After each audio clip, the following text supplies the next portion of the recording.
27, 28 y hay 13. Bueno, en todo caso lo puedo revisar después y les mando el resultado, pero igual lo revisamos en la clase siguiente. Así que la idea hoy día era, entre otras cosas, revisar eso, pero como digo, no ha llegado ni la mitad. Tenemos pendiente analizar unos textos y ver la parte política para cambiarnos de tema. Ya la otra semana entraríamos en otro tema, que es la era de las revoluciones, que eso ya es materia propiamente de cuarto medio.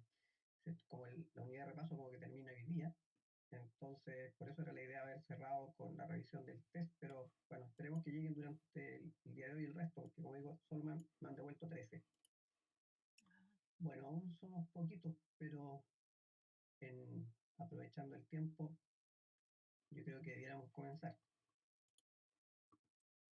Como digo, primero que nada espero que estén todos bien, que bien de salud, bien con las lluvias, y al mismo tiempo que pongamos en nuestro pensamiento la situación de las personas que no lo están pasando bien. Hay muchas personas afectadas por la inundación, otras tantas por problemas de salud, todavía no se ven luces.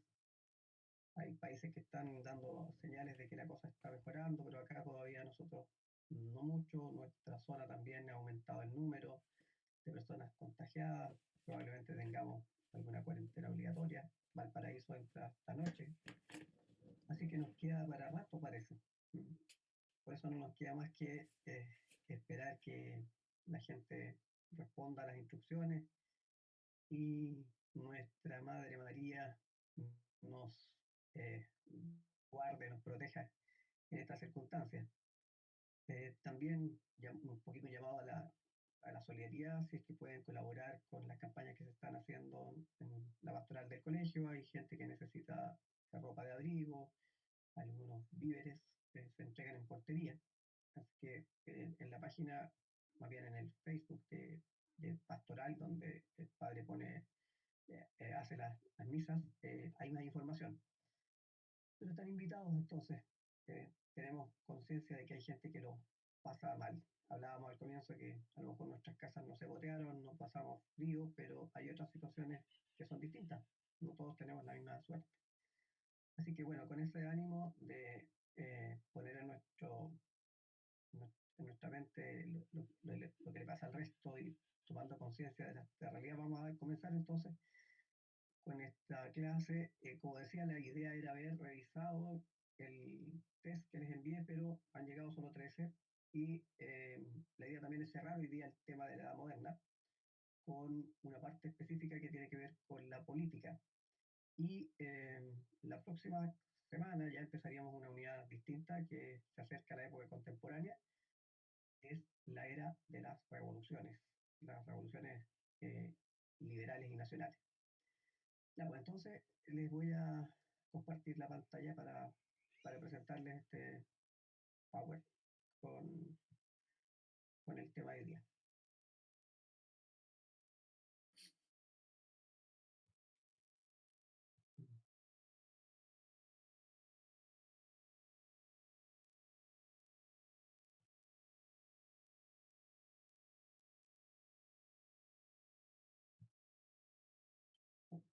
Eso no lo vamos a hacer ahora.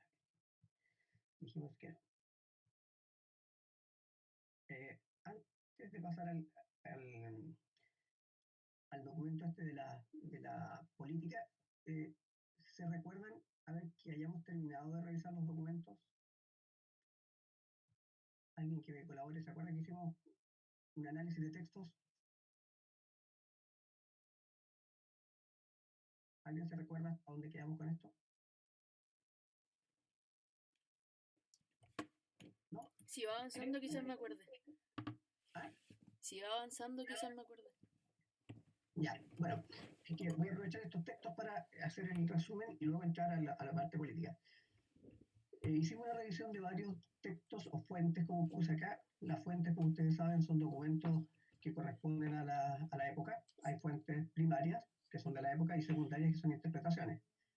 Bueno, en este caso, por ejemplo, es una fuente primaria, corresponde a un texto que habla de la predestinación, que es una mirada religiosa que hace Juan Calvino, que es el personaje que está al frente.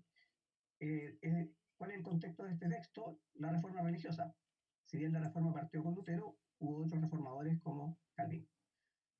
Este otro texto también es una fuente primaria y acá se trata de un texto que nos habla de la concepción que se tenía del hombre en la edad moderna, pensando que Dios hizo al hombre, o sea, no se niega el tema religioso, pero lo hizo libre, inteligente y capaz de hacer lo que él quiera. Por eso dice, no te he hecho celestial ni terrenal, mortal ni mortal, de modo que puedas moldearte y hacerte a ti mismo con la mayor libertad y dignidad. O sea, en manos del hombre está la posibilidad de ser un bruto o un genio como Da Vinci. Este texto es de un libro que se llama Humanis Dignitati y que tiene que ver con esta idea de el humanismo, la confianza en el hombre. Bueno, ahí está el texto de Lutero. Lutero con sus 95 tesis argumenta que el hombre se salva solo por la fe y que no hay que hacer contribuciones para la salvación, como es lo que estaba pidiéndose en ese momento cuando se buscaban fondos para construir la Basílica de San Pedro. Este texto pertenece a un libro también de esa época, El Príncipe, de Nicolás Maquiavelo, ahí está su autor, y básicamente lo que este señor hace es un ensayo sobre cómo funciona la lógica política en su momento. Y lamentablemente muchas de las cosas que él dice aún tienen vigencia entre nuestros personajes de la política y no solo de Chile. Esta idea de que el fin justifica los medios o que la virtud o lo bueno no necesariamente siempre va a ser bueno en materia de política. También es un texto de una fuente primaria. Esta es una carta que escribe Leonardo da Vinci para ofrecer sus servicios. Es como un currículum vitae donde se muestra todas las capacidades que Da Vinci tenía y lo que es capaz de hacer. Aquí, entre otras cosas, habla de ingeniería, de arquitectura, de guerra, de arte, de escultura. Este también es un texto del Renacimiento. Este se llama El Cortesano, y de Baltasar de Castiglione, y habla de cómo debieran ser las personas que viven y comparten con la corte. Por eso se llama El Cortesano. Se refiere a los hombres y a las mujeres. Este párrafo en particular se refiere a los hombres en el sentido de que los nobles de antes, de la Edad Media, eran guerreros, y ahora se está postulando una idea de que no solamente se trata de la guerra, sino también de conocer las letras, las humanidades, saber griego y latín. O sea, ya se trata de un concepto que ustedes manejan, que es la idea del hombre integral. La integralidad del ser humano es que uno intente ser bueno en todos los ámbitos donde se involucre e intente cultivarse. También eso es parte del humanismo. Este es un texto secundario, o sea, una fuente secundaria.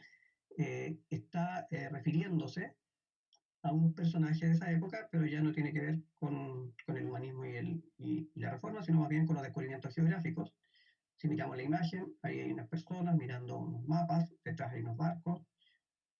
Corresponde a personas de Portugal y se está refiriendo el texto a Enrique VIII, no, perdón, a Enrique el Navegante, hijo de Juan de Avis, que entre otras cosas promovió la formación de los marinos, digamos, una escuela náutica en Sagres. Y él da el puntapié inicial a la expansión portuguesa por África, porque recuerden que los portugueses se van hacia el sur, por África, los españoles cruzan el Atlántico, pero los dos tienen el mismo objetivo, llegar a Oriente. También en un texto secundario o fuente secundaria, aquí se describe cómo en la época del absolutismo, o sea, en el siglo XVIII, los monarcas intentaban mostrar su poder y su grandeza a través de estilos derivados del arte renacentista. En este caso estamos frente al rococó. El rococó es un estilo recargado, como vemos ahí, en donde se usa mucho la geometría, el orden, y ahí tenemos un palacio y un parque, ¿no? Y era una forma de mostrar la grandeza de personas como Luis XIV, por ejemplo. Esta es una fuente primaria y bien antiguo en realidad, está para la época, porque nosotros hablamos del 15 al 18, pero este texto es del siglo XIV, pero ya está describiendo eh, por qué en Italia es donde surge el, el Renacimiento. Y como ustedes se fijan, lo que describe es una ciudad del norte de Italia, que es una ciudad costera, que es un puerto, hondadero seguro, dice, donde vienen barcos de todas partes, especialmente de Oriente. Y bueno, esto se refiere a los viajes que se hacían con mercadería desde Oriente a Occidente, es decir, el intercambio entre árabes e italianos, que permitió que fuera Italia la cuna del Renacimiento. Acá hay un texto que habla del origen del hombre, la creación, por eso está ilustrado con la pintura de Da Vinci al lado. Aquí otra vez estamos hablando del antropocentrismo y el humanismo. También pertenece a Humanis Dignitatis. Ya vamos a terminar esta revisión breve. Acá se hace una descripción, es una fuente secundaria, o que narra lo que ocurrió en su momento, de un viaje, particularmente si se fijan por la descripción y la ilustración que les puse como complemento. Este documento nos habla del viaje de Magallanes y cuando se pregunta a qué océano hace referencia, bueno, al Atlántico, ¿cierto? Cuando cruza de España a América, luego el Pacífico después de cruzar el estrecho y después el Océano Índico cuando se completa la vuelta al, al planeta, al globo terráqueo y llegan de vuelta a España. ¿Cuál es el objetivo de esta empresa? Encontrar la conexión entre el Atlántico y el Pacífico. Todos quieren llegar al oriente a buscar mercancías. Dificultades, las corrientes, lo desconocido, el invierno y sobre todo la oposición de la tripulación a seguir a Magallanes, bueno, no le creían mucho porque no encontraban exactamente lo que tan rápido lo que él postulaba. ¿Y qué se consiguió en el viaje? Encontrar un estrecho que unía el Atlántico con el Pacífico y eh, efectivamente llegar a Filipinas y a Oriente. Eh, bueno, otra vez de Maquiavelo, porque Maquiavelo es un importante autor de esta época, del Tratado sobre Política. Aquí recalca más o menos lo mismo, que para un político o un gobernante, lo importante es el poder y se puede engañar, es lícito en política porque lo que importa es el poder. De ahí surge esta idea del maquiavelismo, esta idea de que el fin justifica los medios en materia política. Este es un párrafo del prólogo de una obra de esa época, del Decamerón, donde explica por qué se escribió estos 100 cuentos. Y como pueden ver por la imagen y por lo que alcanzan a ver así entre líneas, ahí al mirar el texto, que estos cuentos fueron relatados por un grupo de personas, 10 personas, en un momento en que los habitantes de Florencia estaban en cuarentena igual que nosotros.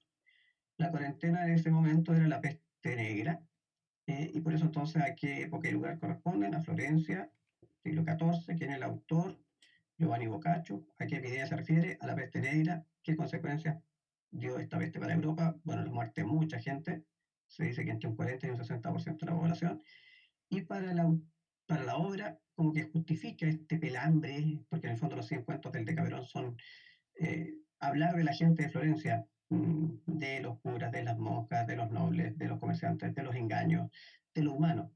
Por eso este libro es uno de los primeros escritos en italiano y que tiene como tema central las debilidades humanas. Y ahí se muestra entonces esta idea de que en la época moderna el hombre, el individuo, sus potencialidades, sus posibilidades, era lo central. Entonces pasamos del teocentrismo al antropocentrismo, al humanismo, al espíritu emprendedor, al desafío, al lucro, y por eso se hacían los viajes. Y ahí tenemos otro texto. El caso anterior veíamos al de Magallanes. En este texto lo que se describe es el momento en que Colón arriba a América. El almirante es Colón y lo que se describe es el arribo de Colón, cuando el 12 de octubre de 1492 el almirante es Colón, y las consecuencias es que se abre el mundo del viejo mundo, aparece un mundo nuevo, que será América. Yo creo que por aquí hemos quedado. Bueno, aquí en eh, este texto está asociado con el anterior, pero se habla de un acuerdo. Al producirse el descubrimiento de América, los intereses portugueses también se focalizaron en América, porque se supone que todos van a Oriente, y van a reclamar territorios, y va a haber un conflicto entre España y Portugal, y para resolverlo se recurre al Papa, por eso habla de una línea anterior o demarcación anterior, y como no resultó el acuerdo que el Papa propone, que era dividir el espacio considerando 100 leguas, los portugueses calcularon que los españoles habían viajado mucho más, entonces exigieron correr la línea y se negoció esto en la ciudad de Tordesillas y se llegó entonces, por este acuerdo de Tordesillas, a correr la línea de 100 leguas al oeste a 370 leguas al oeste. Y eso determina que parte de América que aún no era explorada, como es la parte de América del Sur, la zona de Brasil, fuese portuguesa antes de que llegaran los portugueses a ese lugar. Entonces, básicamente aquí estamos hablando del conflicto derivado de los descubrimientos geográficos que determinó que negociara España con Portugal y acordaran esta línea divisoria. Otro texto que es fuente primaria, el texto original está al lado, y en el fondo lo que aquí se recogen son varios argumentos. Estos argumentos buscan explicar la postura, en este caso de Lutero, sobre su acción de no colaborar con lo que está pidiendo el Papa. Eh, este texto se conoce con el nombre de las 95 tesis, ¿cierto? Que son 95 argumentos de carácter teológico, en que Lutero pone en duda que la salvación dependa de las buenas obras. Básicamente lo que él recalca es que el hombre se salva solo por la fe. Y pertenecen a Lutero las ideas, cómo fueron dadas a conocer a través de esta carta pública que se puso en las puertas de la catedral. ¿Qué consecuencias trajo a Lutero estas ideas? Que el Papa lo llamara al orden, como era un sacerdote católico, y que se retractara. No se retractó, entonces el Papa lo excomulgó, lo expulsó de la iglesia. No suficiente con eso, como Lutero siguió con su postura y con ideas parecidas que las difundía de distintas maneras, el Papa le pide al emperador, que es Carlos V, el rey más poderoso, de eso vamos a hablar ahora, de esa época, que también tomara medidas contra Lutero. Y el emperador lo exilia o lo proscribe, como se decía en esa época. Entonces Lutero fue expulsado de la iglesia, excomulgado, y expulsado de Alemania, es decir, proscrito. Pero esta proscripción no se cumplió porque hubo algunos príncipes alemanes que, aprovechando esta disputa entre el emperador y los príncipes, usaron el tema luterano para eh, enfrentarse al emperador. Y hubo una guerra larga en Alemania entre príncipes protestantes y príncipes católicos que seguían a Carlos V. Finalmente será su hijo, Felipe II, en realidad su hermano, porque Carlos V le entregó Alemania a su hermano Fernando, quien va a resolver esta disputa permitiendo que en Alemania hubiera luteranismo y catolicismo. Pero fueron más los luteranos que los católicos en Alemania. ¿Alguna pregunta de aquí? Porque voy muy rápido, parece. Que quiero llegar a lo que nos toca hoy día, pero ¿hay preguntas? Nadie. Ya. Otro texto, en este caso, también se trata de una fuente primaria. Si se fijan en la primera frase, me he convencido. La persona está hablando en primera persona del texto, está hablando de los resultados de sus investigaciones y sus reflexiones. Y básicamente lo que aquí se plantea es una nueva idea de cómo funciona la dinámica del universo. ¿Cuál era la idea anterior? La idea anterior, que venía desde la antigüedad, era que la Tierra era el centro de la creación, y eso estaba corroborado por la Biblia. Entonces, todo se mueve alrededor de la Tierra. Pero este señor que está planteando acá esta temática, esta postura nueva, dice que eso no es así. Entonces, ¿qué novedad plantea el texto? Que la Tierra se mueve. Y si se fijan en la última línea, no solo se mueve alrededor del Sol, sino que tiene tres movimientos: la rotación, la traslación y el movimiento que hace junto con todo el sistema solar. Entonces estamos hablando de una mirada bastante distinta a lo que se creía en ese momento. ¿Y qué consecuencias provocan estas ideas? Bueno, pone en duda lo que se planteaba por materia de fe y nuevo conocimiento científico, el movimiento de la Tierra. Y esto se los dejo a ustedes. ¿Quién sería el autor? ¿Quién escribió esto? ¿Copérnico ¿Es de Copérnico? ¿Sí? o Galileo? A ver, Galileo, ya. ¿Y cómo se llama la teoría? Si la teoría anterior era geocéntrica, Heliocéntrica. heliocéntrica. Muy bien. Y ahí vamos, este nos va a servir de introducción para otro tema porque el tema de hoy día tiene, insisto, tiene que ver con la política, el gran impacto que va a tener los cambios de la política, cómo se va a fortalecer la autoridad de los reyes. Y aquí hay un texto que hace una alusión con mucha, ¿cómo podríamos decir? Como destacando en grande a este personaje. Él solo en la tierra es rey de reyes, pues recibió de Dios el imperio. Este imperio es continuación del antiguo y, como dicen los que loaron a España, que mientras las otras naciones enviaban a Roma tributos, España enviaba emperadores y envió a Trajano, Adriano y Teodosio igualmente. Ahora vino el emperador, vino el imperio, perdón, a buscar al emperador a España. Y nuestro rey de España es hecho por la gracia de Dios, rey de los romanos y emperador del mundo. Es un extraño texto, ¿cierto? Porque mezcla el mundo romano con el mundo moderno y toma como centro a España. Como imagen de complemento está ahí la imagen del personaje del que se habla, y además están los territorios sobre los cuales él tuvo influencia y poder. Y si se fijan en el mapa, su influencia y poder está marcada por ese tono rosado, anaranjado, y ahí se marca entonces territorios de Europa, de América, incluso de Asia. ¿A qué monarca se está refiriendo el texto? Es fácil porque en el mapa dice. ¿Quién es el señor que está con la armadura? Carlos V. Carlos V o Carlos I. ¿Por qué tiene dos nombres? Porque en España ningún rey se había llamado Carlos, pero en Alemania sí, porque este señor heredó territorios del Imperio Alemán también. ¿Y a qué se hace referencia con la expresión imperio? Exactamente a eso, al Imperio Alemán, al Imperio de Maximiliano de Austria, que lo heredó este señor porque es su nieto. Carlos V o Carlos I es hijo de Juana la Loca y Felipe el Hermoso. Juana la Loca se volvió loca cuando murió su marido. eh, es hija de los reyes católicos, y Felipe el Hermoso es hijo de Maximiliano de Austria y María de Borgoña.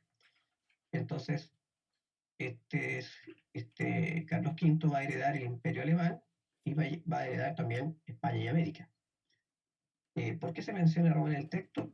Para aludir a que Trajano, Adriano y Teodosio fueron grandes emperadores romanos, nacieron en España. Y, y como referencia al concepto de imperio, y este emperador de Alemania lo vinieron a buscar a España, en el sentido que es nieto de los reyes católicos, hijo de Juana. ¿Y de qué familia se habla? Bueno, de la casa de Habsburgo o la casa de Austria, porque los reyes católicos pertenecían a la familia de Trastamara, que es una familia católica española, pero como la familia va por vía paterna, Felipe era hijo de Maximiliano de Austria. Entonces, con la llegada de Carlos V, o Carlos I a España, se inicia en España el gobierno de los Austria o de los Habsburgo. ¿Todavía hoy día siguen los Habsburgo gobernando sobre España? ¿El actual rey de España pertenece a esta misma familia?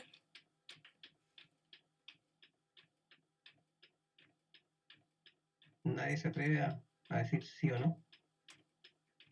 ¿El actual rey de España pertenece a la casa de Austria o a los Habsburgo? No, pertenece a la dinastía de los Borbones. Lo que pasa es que va a haber un descendiente de Carlos I que no pudo tener hijos, era estéril, y por eso hubo una guerra de sucesión. Y en esta guerra de sucesión ganó Luis XIV, que también vamos a hablar de él enseguida, y Luis XIV instaló en España a un nieto de él, y con eso se inicia la dinastía de los Borbones. Bueno, como otro de los temas de esta materia tiene que ver con la reforma y la contrarreforma, este texto que tenemos al frente habla de cómo la Iglesia Católica enfrentó la reforma luterana. Y en particular, el texto se focaliza en destacar el rol que tuvo la compañía, no dice ahí con mayúscula, para tratar de salvar a Europa de la reforma y robustecer el catolicismo en las nuevas tierras o en las tierras recién descubiertas. Bueno, el tema central aquí es la contrarreforma, o sea, la reacción de la Iglesia Católica. ¿Y de qué crisis se habla? De la reforma, de la separación de los protestantes. Y aquí se hace referencia con la expresión la compañía, y leo la frase, dice, la compañía, fruto del esfuerzo de su fundador, se reveló como una orden al servicio del Papa, robusteciendo el catolicismo, propagando la fe en tierras recién descubiertas. ¿De qué compañía estamos hablando? Es una orden religiosa. Franciscanos, benedictinos, dominicos. ¿Qué compañía es esta? La Compañía de Jesús, o más conocido como la Orden de los Jesuitas. ¿Y qué relación hay entre el tema de la contrarreforma y los descubrimientos geográficos? Que los jesuitas vinieron a América y hicieron una gran labor convirtiendo a la fe católica a los nativos, especialmente en Paraguay, toda esa zona de Uruguay, Paraguay y Argentina con los guaraníes. Y acá intentaron lo mismo con los araucanos, pero no resultó. Bueno, volviendo al personaje que nos interesa para enganchar con lo que vamos a ver ahora, aquí otra vez se está hablando de Carlos V, pero ya se habla más de su familia. Dice, nacido en Gante, hijo de Felipe el Hermoso, Juan la Loca, fue recibiendo herencia de 4 matrimonios, de sus 4 abuelos, a eso se refiere. Se hizo cargo de los reinos españoles, más tarde designado emperador por los príncipes alemanes, y parece que lo logró con plata. Ya. ¿De qué se habla? De Carlos V, cuáles son los 4 matrimonios, las herencias de sus 4 abuelos, de dónde fue emperador de Alemania, y esto se las dejo ahí a ustedes para que lo contesten. ¿Cómo se relaciona este personaje con la historia de América y de Chile? ¿Qué tiene que ver Carlos V con nuestra historia?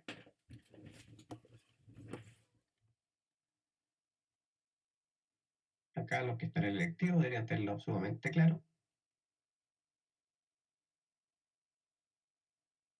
No hay nadie en este curso del lectivo, parece. ¿Qué tiene que ver Carlos V con la historia de América y Chile? Espero. ¿Sí? No hay nadie. Se fueron todos. Lo que me salió, que tuve que buscar, es de unas 12 cartas que envió Pedro Valdivia a él y a Ya. otros más. Claramente, Carlos V o Carlos I era el rey de España en el periodo de la conquista de Chile.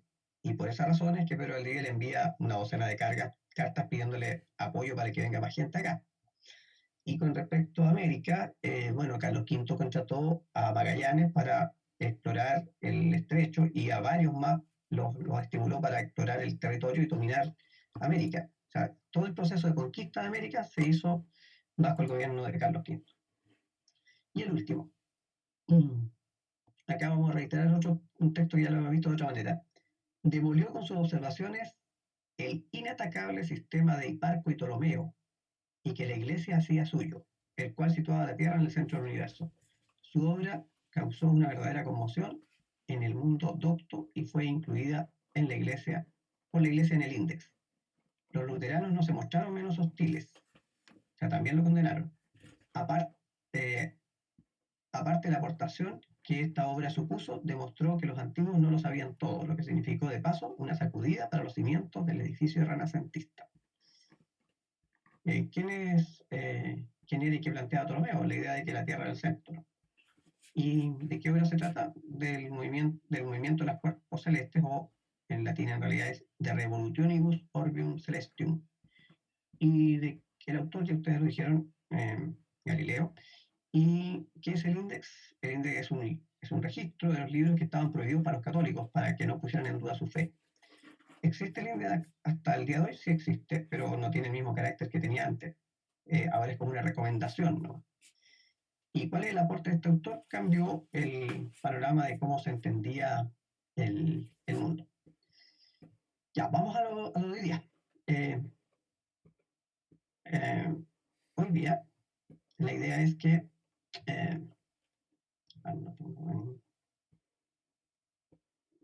un momentito, por favor. Vamos.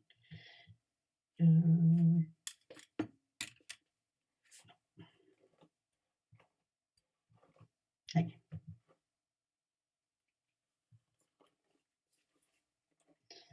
Ya, la idea es que hoy día terminemos el análisis de este periodo mirando el aspecto de la política, es decir, cómo pasamos de la monarquía autoritaria a la monarquía absoluta, porque esto nos va a dar pie a entender el proceso de la reforma. Bueno, aquí en este collage hay una serie de imágenes que ilustran sobre la época moderna en varias dimensiones. Por ejemplo, en el Renacimiento, el humanismo, con las primeras imágenes. Después, en el surgimiento de reyes cada vez más poderosos, los descubrimientos geográficos, el surgimiento de la burguesía, nuevas visiones. ¿Ya? Y aquí sí, vamos a ir calmadamente porque esto me interesa, porque como el cierre, este se lo voy a subir, por supuesto. Lo de los documentos creo que no, porque en realidad no, era solo para que se den cuenta que hay un respaldo de lo que yo estoy diciendo, para que entiendan que hay fuentes. Bueno, volviendo al punto. La época moderna entonces abarca del siglo XV al XVIII, con esos hitos que están marcados ahí, y los procesos que hemos analizado han sido, en el plano social, cómo aparece la burguesía, que nace en la Edad Media y que ahora se convierte en una clase poderosa que mueve casi el destino de la política y de la economía del mundo europeo. La burguesía es la que presta plata, la que financia a los reyes, la que dinamiza el comercio. En lo económico surge el mercantilismo, el capitalismo y una economía globalizada. ¿Qué quiere decir esto? Que con la búsqueda de productos de Oriente se fomentó el comercio internacional y el uso del dinero, y así surgió entonces el, el ir a comprar productos en grandes cantidades y trasladarlos a Europa. Estamos hablando de capitalismo mercantil. Y también surge el capitalismo financiero, es decir, prestar plata con interés para financiar estas empresas. Y de paso, al unirse África, América, Europa y también con productos de Asia, tenemos una globalización de la economía, una primera globalización. En lo cultural tenemos varios movimientos importantes, el Renacimiento y el Humanismo, que van juntos a comienzos en siglo XIV, XV, XVI. Ese fue el periodo en que dominó el Renacimiento. Y el humanismo, acuérdense que el Renacimiento es la expresión materializada en obras, y el humanismo es la filosofía que está detrás. Y el humanismo se centra en las potencialidades humanas, y en el siglo XVIII este movimiento tiene su continuación con la Ilustración. La Ilustración, ahí nos vamos a centrar, es un movimiento del siglo XVIII que marca la idea de que no solo el hombre es libre e inteligente y con voluntad propia, como decía el Renacimiento, sino que el acento de la Ilustración es que el hombre es racional. Es decir, que la palanca que puede cambiar las injusticias y la realidad es el uso de la razón. Por eso los pensadores ilustrados se alejan de la vinculación con la iglesia y la fe y son más centrados en la potencialidad humana. O sea, en el fondo, si los humanistas no negaban la existencia de Dios, en el caso de la ilustración van a haber algunos que van a cuestionarla al menos. Y van a surgir entonces los que plantean que hay un ente creador, no hablan de Dios, que es como el supremo arquitecto, y que el hombre es el responsable de la creación, que Dios ya no interviene en las acciones humanas. Entonces, por eso digo que el Renacimiento es un movimiento que va asociado con el humanismo del siglo XIV, XV, XVI, que va a madurar o va a evolucionar en el siglo XVIII hacia la Ilustración. Yo les publiqué un documento donde hago la comparación. Me di el trabajo a hacer un análisis comparativo, no sé si lo leyeron, donde dice humanismo y ilustración, una comparación. Ya, en el plano religioso, la reforma y la contrarreforma. La reforma que significó que un tercio de los católicos europeos dejaran de serlo y se convirtieran en luteranos, calvinistas, anglicanos y un montón de otras denominaciones. Ahí hay que marcar una diferencia. El caso inglés lo tengo reservado al final, eh, porque el anglicanismo es, si bien es una reforma, pero no tiene la naturaleza de una reforma basada en la teología, sino más bien en los intereses del rey. Otro aspecto, la ciencia y la tecnología, por eso es que leímos de nuevo estos documentos que estaba mostrándoles, porque, por ejemplo, hubieron importantes avances para navegar en alta mar, se inventó la imprenta y surgieron distintas ideas nuevas, como por ejemplo que la Tierra se mueve y que tiene tres movimientos. Y bueno, en el siglo XVIII ya el racionalismo aplicado significó que naciera el método científico. Pienso, luego existo, decía René Descartes, y basándose en lo que ya se planteó en el Renacimiento, que la observación y la experiencia eran fundamentales, en el siglo XVIII se agregan más elementos y se construye las etapas del método científico que ustedes conocen. Ya, este es el tema de hoy día, en lo político. En lo político pasamos del feudalismo a los estados nacionales y las monarquías absolutas. ¿Y por qué marco con rojo esto? Porque, bueno, este tema nos va a servir de palanca para unir con el tema siguiente, que es el que vamos a comenzar la próxima semana. Ya, entonces aquí, insisto, esta presentación la voy a subir, por supuesto, pero me interesa que entendamos este proceso político, porque de ahí depende cómo vamos a acercarnos a entender todo el proceso de las reformas políticas y de la revolución y de lo que vivimos hoy día. O sea, porque todos los conceptos por los que las distintas naciones de hoy luchan, por ejemplo, piensen en lo que está pasando en Estados Unidos con este tema de la muerte de este afroamericano en manos de un policía blanco, en los reclamos sobre libertad, sobre soberanía popular, sobre decisiones, sobre democracia. Todo nace a partir de las revoluciones liberales y nacionales que tienen que ver con la Revolución Francesa y con el cuestionamiento de estas monarquías absolutas. Ya, esto en resumen, bueno, eso es lo mismo casi. Hemos visto todas esas dimensiones económicas, sociales, cultural. Vamos a centrarnos en lo político. Ya, ahora sí. Rápidamente, hay varias imágenes. Tenemos primero la pareja que son los reyes católicos, por eso hay dos escudos, Isabel de Castilla y Fernando de Aragón. Después está Enrique VIII de Inglaterra, tenemos España, Inglaterra. Después abajito está Carlos V y Felipe II, que son descendientes de los reyes católicos, nietos y bisnietos. Después tenemos al otro lado a Luis XIV y los Borbones, que son de Francia, y enseguida un grupo de personas que están con unos trajes negros y con sombrero negro que representan la clase que va a dinamizar la política y la economía, que es la burguesía. Más abajo hay una persona a caballo y esto ilustra un poco los ejércitos que van a tener los monarcas. Aquí les recuerdo que en la Edad Media el señor feudal tenía a todos los integrantes del feudo que lo seguían en las luchas y iban a pelear por él, eh, pero no eran soldados, no tenían uniforme, nadie les pagaba sueldo, pero acá va a surgir ya el ejército estatal y por lo tanto el rey va a tener un respaldo en la fuerza. ¿Cómo se va a dar este proceso? Esto es lo que vamos a explicar. ¿Cómo se gesta y qué características tiene esta nueva forma de organización política? Porque vamos a pasar de los feudos medievales a los estados nacionales. Entonces, primer concepto que hay que dejar claro, ¿qué es el Estado?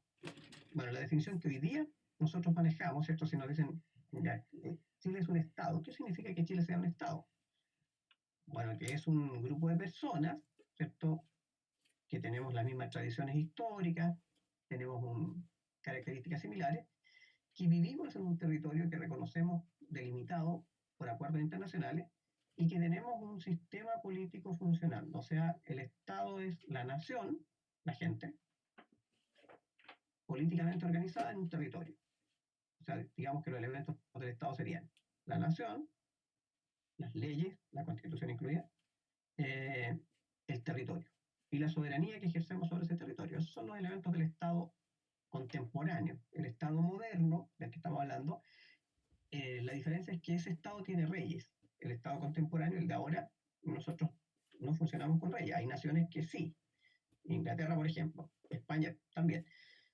Pero lo que queremos explicar es cómo se llegó a cambiar del modelo feudal a un modelo donde se reconoce a un monarca y un territorio. Entonces, esto va a ir pasando porque, por ejemplo, en el caso de España, España estuvo sometida por los árabes y los españoles lucharon durante muchos siglos para expulsar a los árabes. Y no van a triunfar hasta que se unen dos reinos importantes, que es Castilla y Aragón. ¿Y cómo se unen? Por matrimonio de sus herederos. Y por ello van a tener la fuerza suficiente para expulsar a los árabes. ¿Ya? Entonces, este proceso de la formación de este Estado moderno comenzó una vez que se supera el feudalismo, ¿cierto? Entre los siglos XIV y XV, se empieza a desarticular el sistema feudal y empieza a emerger la figura del rey nuevamente, porque en el sistema feudal había rey, pero el rey era uno más al lado de los duques, condes, marqueses. Ahora la idea es que el rey va a estar por sobre ellos, y para lograr ese proceso van a haber distintas estrategias, que es someter a la nobleza. Entonces, este Estado moderno se va a caracterizar porque va a tener un territorio delimitado, que se va a reconocer qué es Francia, qué es España, qué es Chile, o sea, como límites, un gobierno común, o sea, una persona gobernando sobre todo el territorio, no duques, condes, marqueses, sino que un rey, y todas las personas que habitan el territorio reconocen a esa autoridad. Entonces, territorio, gobierno, nación. Así entonces, va a haber un poder interno que se va a fortalecer, a diferencia de lo que era en la Edad Media, y se va a fortalecer porque se va a lograr reducir el poder de los nobles. ¿Y cómo se va a lograr eso? Con un sistema de administración, con alianzas matrimoniales, con el respaldo de un ejército, con plata, en alguna medida, con los impuestos que va a recaudar el rey. En materia exterior, eh, van a haber acuerdos con los fronterizos, por ejemplo, eh, matrimonios para aumentar el poder, conflictos también, de manera que eh, poco a poco el poder del monarca se va a ir acentuando y el territorio se va a ir delimitando cada vez más claro. ¿Dónde pasó esto? En Portugal, en España, en Inglaterra, en Francia y en otros países, pero Portugal, por ejemplo, no tuvo tanto dominio árabe, por lo tanto fue más fácil para la dinastía de Avis instalarse en ese territorio. A España le costó más, fueron varios siglos de lucha, hasta que finalmente con el matrimonio de los reyes católicos se va a conseguir. En el caso de Inglaterra y Francia, incluso había conflicto entre ellos dos. Entonces, en el caso de Inglaterra, ustedes recordarán esta leyenda de Excalibur, o los caballeros de la mesa redonda, o el rey Arturo, o Merlín, que tiene que ver un poco con esa idea de cómo se fueron unificando los ingleses. ¿Y qué es lo que contribuye a esto? Estas dos cosas, pues el Renacimiento y la Reforma. ¿Por qué el Renacimiento y la Reforma? Porque el Renacimiento va a replantear la idea de un orden nuevo, una economía nueva, un reconocimiento del individuo, y la Reforma va a poner en cuestionamiento el tema del poder del rey, y la mezcla entre lo político y lo religioso, y va a significar que lo político se superponga a lo religioso. Y así va a ir surgiendo entonces esta idea de un rey con poder político, inicialmente, que después va a tomar el poder absoluto en el siglo XVIII. Ejemplo, para partir. Bueno, esto ya en una medida lo mencioné. En el caso de España, España estaba conformado por varios reinos, ya. Navarra, Cataluña, Aragón, Castilla, Granada, ya. Pero durante muchos siglos estuvo este territorio sometido a los árabes, y entonces los reinos católicos del norte trataban de expulsar a los árabes y no lo conseguían hasta, como ya les decía hace un rato, se produce el matrimonio de los reyes católicos, se unen dos reinos importantes, Castilla y Aragón, y se logra la expulsión de los árabes. El último reducto árabe es Granada, y la expulsión de los árabes se da en 1492 en el mismo contexto de los descubrimientos geográficos. ¿Pregunta hasta ahí? ¿Alguna pregunta?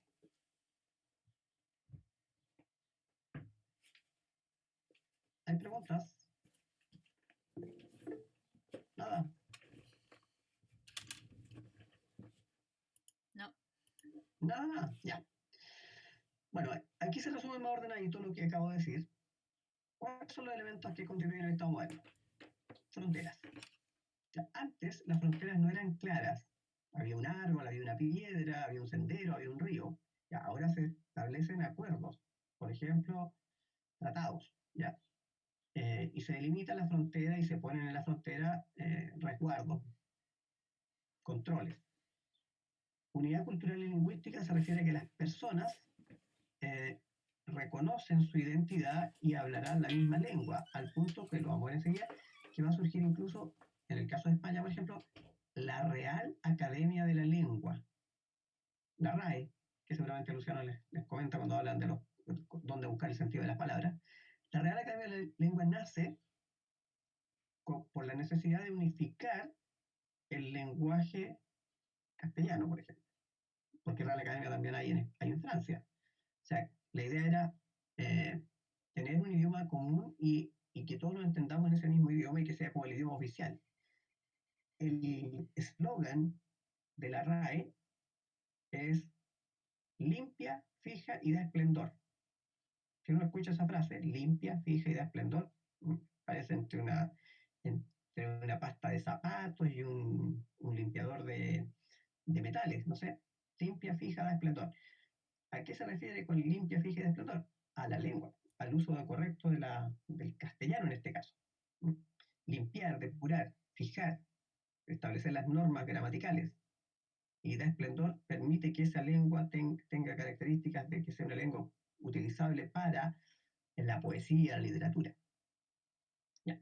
El otro aspecto es la centralización política, que todos reconozcan a una sola autoridad, y para que esa autoridad tenga respaldo va a necesitar un ejército, y el ejército es un grupo armado financiado por el Estado a través de los impuestos, y que va a respaldar al monarca, y al estilo como era en la época romana. Así entonces van a marcarse, como vemos en este mapa, los territorios y los escudos de las casas reinantes, los escudos de los apellidos. Seguramente si ustedes han indagado con su apellido van a encontrar que algunos de ustedes tienen un escudo de base para su apellido, y que surgieron en esta época o antes, la Edad Media. Bueno, acá tenemos entonces las posesiones de los distintos monarcas delimitadas por fronteras. Entonces tenemos el Reino de España, el Reino de Francia, el Sacro Imperio, que también es español, porque, como decíamos, por eso está con morado. Carlos I en España es Carlos V en Alemania, es el mismo monarca. El Reino de Inglaterra, el Reino de Escocia, el Reino de Dinamarca, el Reino de Noruega, el Reino de Suecia. ¿Se fijan? Están identificados. La situación distinta es la de Italia, que Italia tiene una fórmula particular. Están los estados pontificios, está el reino de Nápoles y algunas repúblicas, como Venecia, Génova, que eran poderosas por la economía. ¿Ya? Entonces, delimitar el territorio significa llegar a acuerdos o conflictos para marcar fronteras. La unidad cultural o lingüística, la idea es que las personas reconozcan ser parte de una nación, usen el mismo idioma, sigan las mismas tradiciones, respeten o compartan la misma historia y cultura. Por otro lado, que todos reconozcan a una autoridad común en la figura del rey. El rey ya no va a ser un noble más, como en la Edad Media, que duques, condes, marqueses y el rey. Ahora es el rey. Y estos duques, condes, marqueses van a ir perdiendo perfil y se le va a ir quitando poder de distinto modo, con distintos mecanismos. En el caso de Francia, por ejemplo, la fórmula política la desarrolló un cardenal, el cardenal Richelieu, que fundó los Mosqueteros, que es un grupo de guardaespaldas del rey, y que, ¿por qué Richelieu tiene que ver en la política? Porque lo que pasa es que um, muere Luis XIII tempranamente y su hijo, Luchito, que después va a ser Luis XIV, tenía 9 años nomás. Entonces, ¿quién queda en el poder? Y su mamá decidió poner a un regente y ella confiaba en este cardenal y este regente entonces tuvo el poder de Francia durante varios años y logró ir sometiendo a la nobleza de manera que cuando Luis tuvo la edad de gobernar y tomó el poder, ya la nobleza estaba como semi-controlada y así entonces Luis XIV pudo ser el rey más poderoso de la Europa del siglo XVII y construyó este famoso complejo que es el Palacio de Versalles. Me falta una frase. Al final dice justificación jurídica de la monarquía. Bueno, había que justificar, documentar, hacer tesis, para explicar por qué por qué la monarquía era necesaria. Y surgieron distintos autores para argumentar en favor de la monarquía. ¿Quién necesita la monarquía? Todos. ¿Por qué? Porque para que haya un orden. ¿Y por qué es necesaria la monarquía? Bueno, vamos a ver que hay distintos autores. Por ejemplo, desde el punto de vista de la religión y la Biblia, eh, hay un autor que es Bossuet, que escribió un libro con un título muy largo, Política extraída de las mismísimas palabras de las Sagradas Escrituras. Como comprenderán, Bossuet busca argumentar en función de la Biblia y basándose en las cartas de San Pablo, tomando literalmente lo que dice ahí que Dios estableció a los reyes para la felicidad de los pueblos. Entonces, Dios lo dice, entonces, ¿cómo vamos a dudar? Y en función de eso argumenta. Otro autor dice que la razón es la que determina que existan los reyes, porque la naturaleza humana es competitiva, la naturaleza humana es autodestructiva. Ese es Thomas Hobbes. Y Thomas Hobbes desarrolla la tesis del Homo lupus, el hombre lobo. La tesis plantea que el hombre es un lobo para el hombre. Entonces, para evitar que el hombre se autodestruya por competencia, se necesita una autoridad que esté por encima del hombre. Entonces, ya sea por la razón o por la religión, se justifica el que haya un monarca. Pero lo que más justifica la existencia del monarca son los intereses de la burguesía. La burguesía necesita, para que sus negocios prosperen, estabilidad. Y la estabilidad la va a dar una autoridad con poder y no un montón de autoridades locales. Entonces, los burgueses van a estar dispuestos a apoyar esta lógica del monarca único. ¿Preguntas hasta ahí? Esta es la parte más teórica, digamos, del tema. Bossuet, Hobbes, son postulados para legitimar el poder del rey. Ya. Para que el rey sea obedecido y respetado necesita un respaldo de fuerza. Y ese respaldo va a estar dado por un ejército que, a diferencia del ejército medieval, no son voluntarios, son personas contratadas y que reciben un sueldo por una función militar. Por tanto, estos soldados, la palabra soldado viene de sueldo, ¿cierto?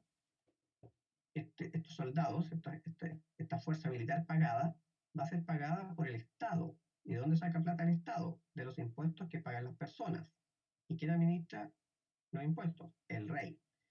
Entonces, el ejército está al servicio del Estado, pero más bien al servicio del rey, y su función es respaldar al rey, resguardar las fronteras, defender el territorio, defender el reino, velar por todos. El respaldo económico está en la burguesía. La burguesía es esta clase social que emergió durante la Edad Media y que en la época moderna va a cobrar gran importancia. Ya explicamos que va a haber un capitalismo mercantil y un capitalismo financiero, es decir, el dinero del comercio y el dinero de la banca, eh, y al final del periodo va a surgir también el capitalismo industrial.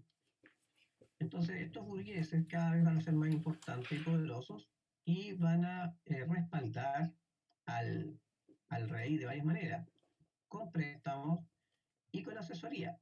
Por eso, muchos de los nobles que antes estaban al lado del rey van a quedar de lado y van a aparecer burgueses en roles como, por ejemplo, ministro de Hacienda. Y va a ser muy importante eso, porque si hay un buen ministro de Hacienda, el Estado va a manejar mejor los recursos y va a poder hacer más cosas del rey. Entonces, ese es el rol de la burguesía. Así entonces, ¿qué características tiene esta centralización en manos de uno? Recuerden que la palabra monarquía viene de mono, uno, monarquía, gobierno de uno. Entonces, poco a poco el poder que antes estaba distribuido entre los nobles va a ir concentrándose en uno solo, la suma de todos los poderes en manos del monarca. Y se entiende que el rey está por encima de los nobles porque así lo quiere Dios. Dios lo dice, la Biblia, las cartas de San Pablo, que Dios estableció a los reyes para la felicidad de los pueblos. O la razón también lo dice, ¿ya?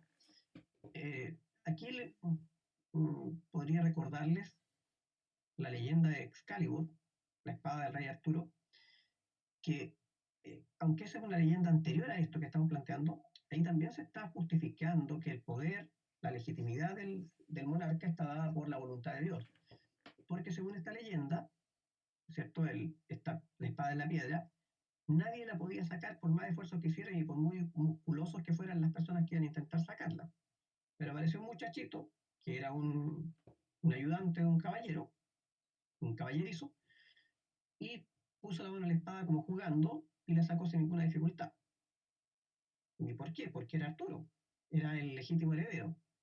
Y cuando los adultos se acercaron a este joven adolescente y vieron esta proeza, quisieron quitarle la espada y ¿qué es lo que hizo Arturo? La volvió a dejar en su lugar y nadie más la pudo sacar.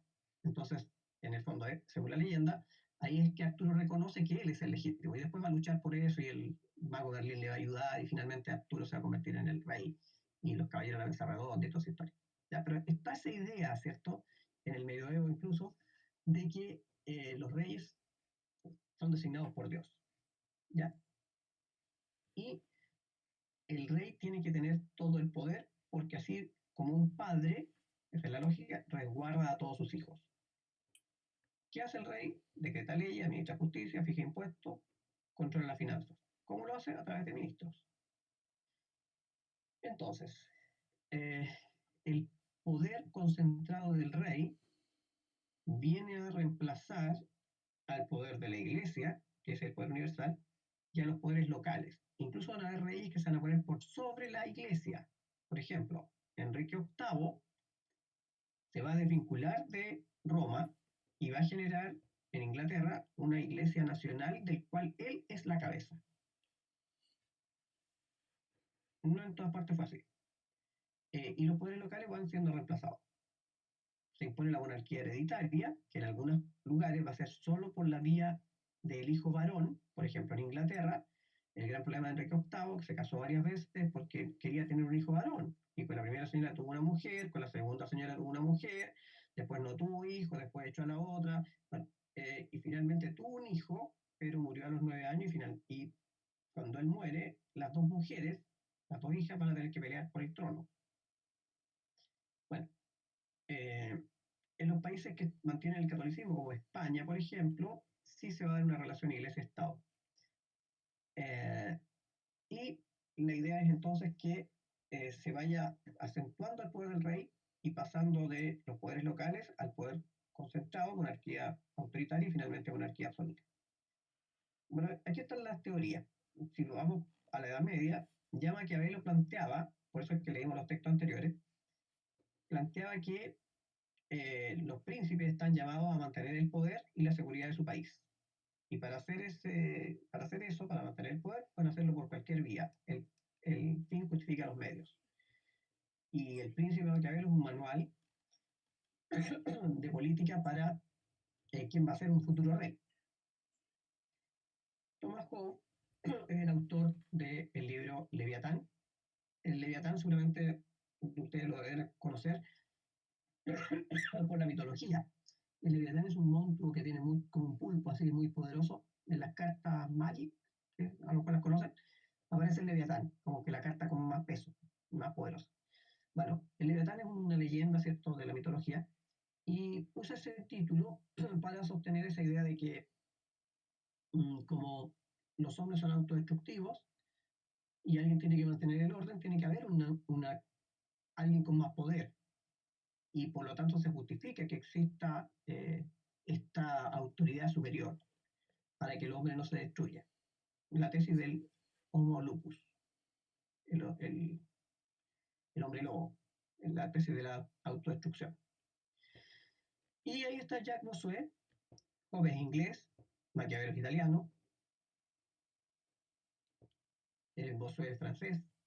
Bossuet, en su obra Política extraída de las mismísimas palabras de las Sagradas Escrituras, él plantea que en la Biblia ya está establecido que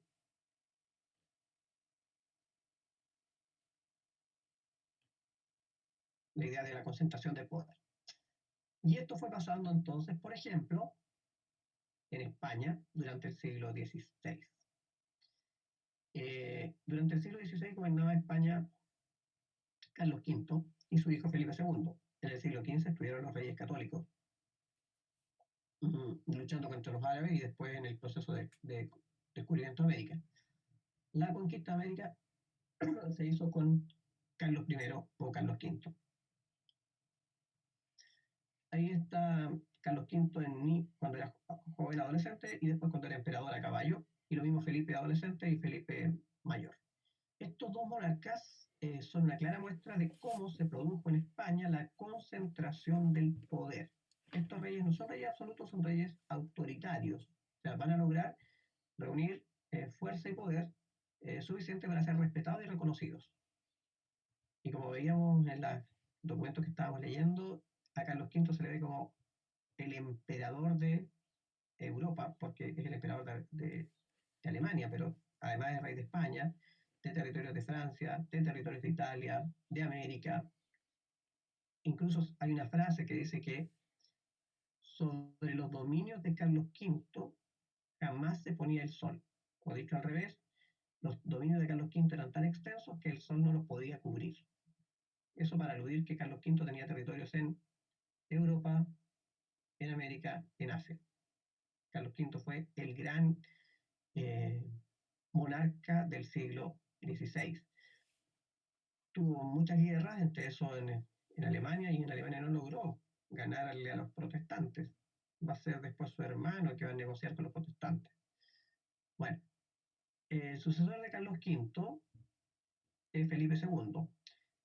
Aquí, curiosamente, Carlos V no murió para que Felipe II llegara al trono, sino que decidió abdicar y terminar sus días en una especie de convento. Carlos V se va a retirar del gobierno y de la política, estando ya viudo, y se va a recluir en un monasterio que fue adaptado para que viviera el rey. Y ahí, junto con los monjes y con la guardia, por supuesto, pasó sus últimos días Carlos V. En su lugar quedó Felipe II, y Felipe II le tocó ir luchar con más o menos lo mismo que tenía Carlos V, excepto que Alemania no se lo heredó. Carlos V fue inteligente y encontró que era muy grande su imperio y le entregó el territorio de Alemania a su hermano y el resto a su hijo. Y así Felipe tuvo menos problemas, pero tuvo el conflicto de América. O sea, tanto Carlos V como Felipe II tuvieron problemas con nuestros mapuches araucanos, porque la guerra de Arauco fue un gran quebradero de cabeza para los dos monarcas. Piensen que todavía no se resuelve. En esa época ya era un problema. Bueno, Felipe II va a continuar entonces eh, eh, con el poder en el caso de España. Y esta imagen que ven ahí es el palacio, en realidad más que un palacio, es un complejo que logró construir Felipe II para mostrar su poder. Se llama el Real Monasterio de San Lorenzo de El Escorial, más conocido como El Escorial. Como ven ahí, es un complejo que incluye un palacio, una basílica, un panteón donde están todos los reyes. Desde los reyes católicos en adelante están enterrados ahí. Y hay espacio para más reyes todavía españoles. Una biblioteca, un colegio, un monasterio. El Escorial. Como ven, este es un edificio de estilo barroco. Después viene el rococó. Ya. Esa era la monarquía entonces autoritaria. En el siglo XVII, XVIII se va a desarrollar el absolutismo. Me voy a detener aquí porque nos fuimos muy rápido. Preguntas sobre la primera parte. Preguntas sobre las monarquías autoritarias. Estoy ejemplificando con el caso de España. También podría haberlo hecho con el caso de Inglaterra, pero el caso de Inglaterra se los tengo reservado para otro tema al final. También pasó algo parecido en Inglaterra. Enrique VIII concentró el poder y lo heredó a su hija Isabel después de una guerra entre María y Isabel. ¿Alguna pregunta?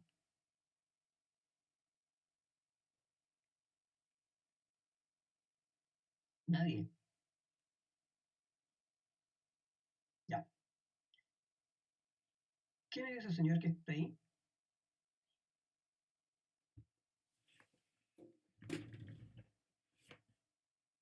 ¿Es Carlos V? ¿Es No, Enrique VIII? ¿Es Felipe II? ¿Quién es?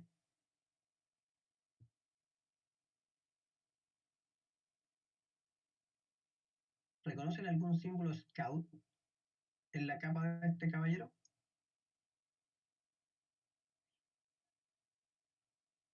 ¿Quién es? La flor de lis. La flor de lis, ¿cierto? ¿Y la flor de lis de dónde es? ¿De qué país? Bueno, ya no existe porque se extinguió, pero ¿de dónde era símbolo? Lis, ¿con qué le suena eso? ¿Qué país? Francia. Francia. Francia. ¿Quién es entonces este fulano? Un Luis, pero no estoy seguro. Supongo que Ya. El mayor de los Luises, Luis XIV, Ay, sabía. el que logró someter a la nobleza y tener todo el poder. Ya, entonces, el absolutismo es más que la monarquía autoritaria. Y el absolutismo se desarrolló eh, a partir del siglo XVII, ¿ya? Y acá ya va más allá de solo ser la gran autoridad, sino que se trata de tener a una autoridad única, reconocida, al punto que él reemplaza todos los poderes.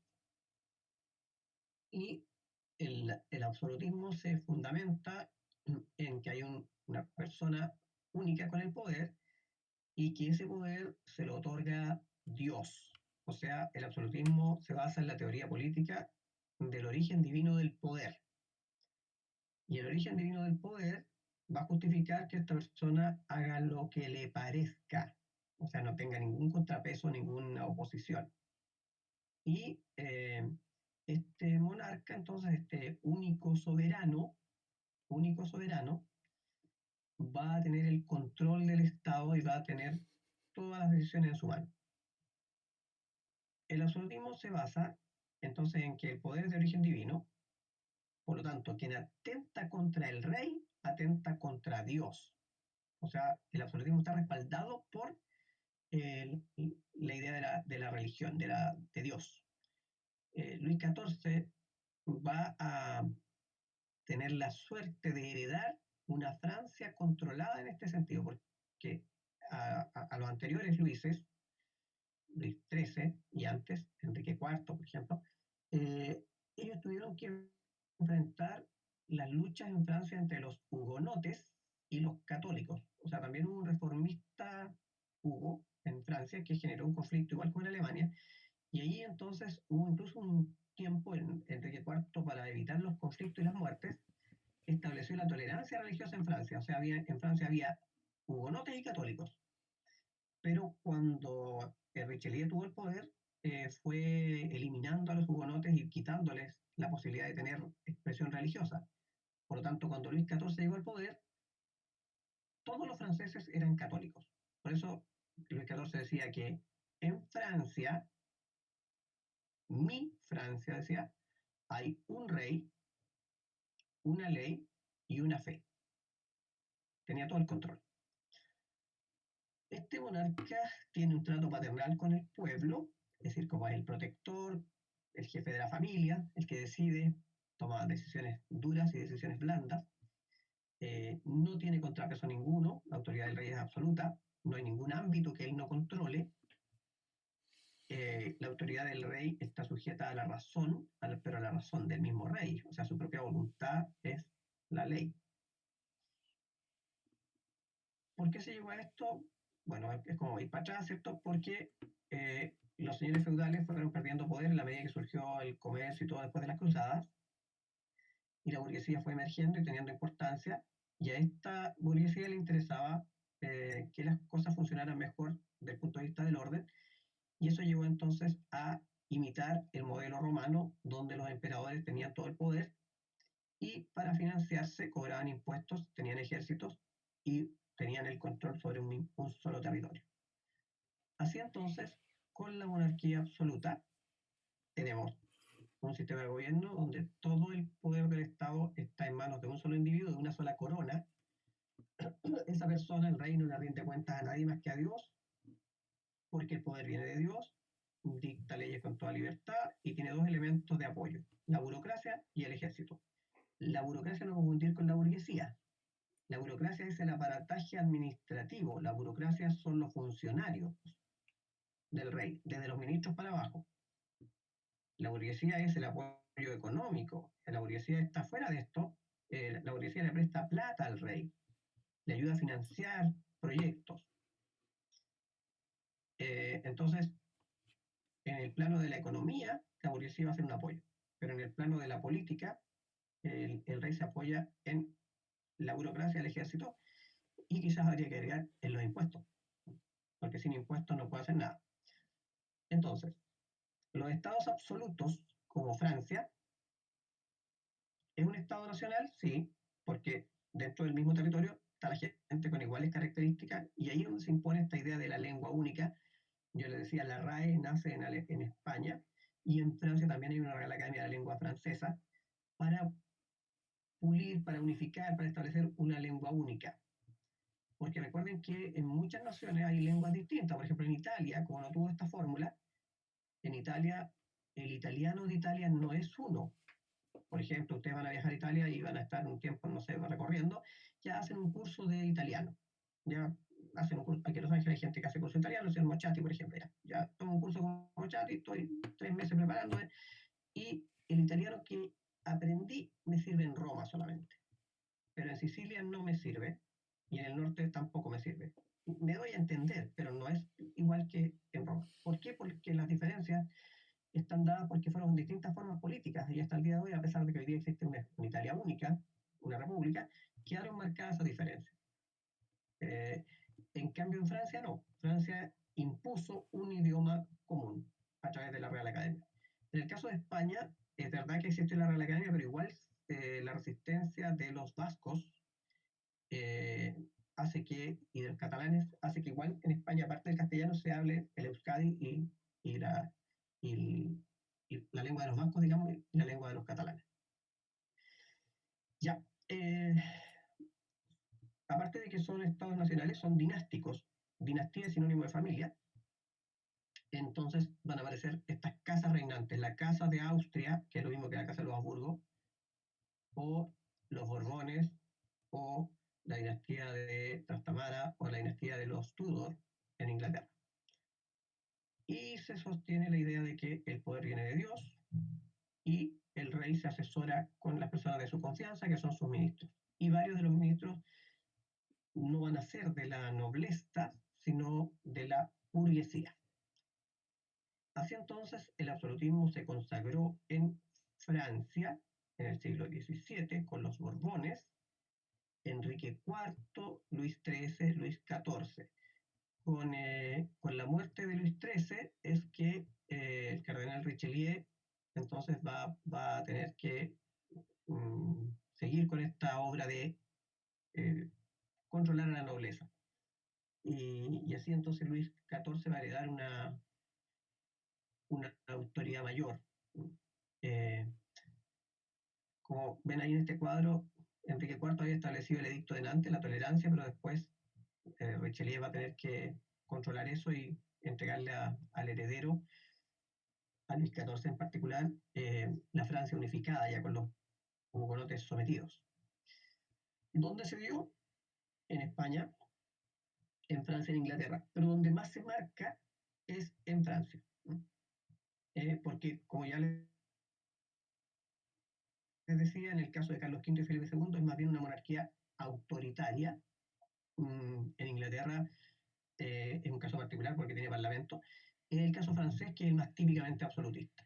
Y por eso Luis XIV sería el principal representante de esta lógica política. Y se reduce la idea del absolutismo en la frase que se le atribuye a él, no sabemos si la dijo él: el Estado soy yo. ¿Ya? Y este es Luis XIV entonces, que para él, en su territorio, en su Francia, hay un rey, una ley, una fe. Él es el más claro representante del absolutismo monárquico, con la idea del origen divino del poder, y sus cortesanos lo llamaban el Rey Sol. Se imponía y vivió en Versalles con 1.200 lacayos, 80 pajes y 40 caballeros que estaban a su servicio, aparte de la guardia, y marcaba el ritmo de Francia desde que despertaba hasta que se acostaba. Todo estaba en función de su persona. Él ejercía todos los poderes eh, a través de intendentes, ministros y consejeros. No se apoyó en los estados generales. Los estados generales eran una especie de asamblea de los nobles que los reyes anteriores a él sí convocaban. Él no. El edicto de Nantes, el edicto de tolerancia, lo eliminó. Solamente hay católicos en Francia. Y entre sus ministros el más famoso es Colbert. Colbert es un ministro de Hacienda que logró manejar la economía francesa y potenciar a este monarca. Y con esto vamos a cerrar una muestra del poderío francés y del absolutismo. Es este Palacio de Versalles, que es un complejo de varias hectáreas.